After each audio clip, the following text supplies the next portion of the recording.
Hello বন্ধুরা, দেখো আজকে ফ্রাইড রাইস হবে। এতে চালগুলো সেদ্ধ করা আছে, নামানো আছে।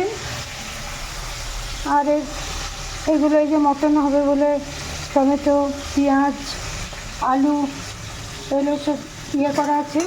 মটনটা এখানে এই তো ম্যারিনেট করা আছে।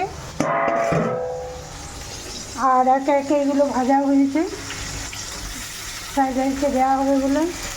এখানে কাজু, কিশমিশ, মটরশুঁটি এগুলো ভাজছে। তারপরে চালটা ভিজে দিয়ে ভাজবি তো, ভেজে। আর এইখানে এই যে চিকেন পকোড়াগুলো হচ্ছে। এইটা হবে চিলি চিকেন। এই যে এখানে সব রাখা আছে। দেখো এই জায়গাটার অবস্থা, চারিদিকে ছড়িয়ে ছিটিয়ে আছে।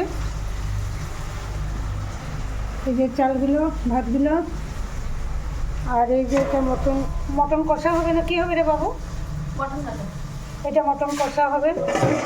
ভাই খাই না বলে ওর জন্যে হচ্ছে এই যে চিলি চিকেন। এই যে চিকেন গুলো পকোড়া মতো করে রাখছে। আমি পারি না, এটাই করছে, আমি কেবল দেখাচ্ছি। আর এইগুলো এই যে ভাজা হচ্ছে, এগুলো কাজু কিশমিশ।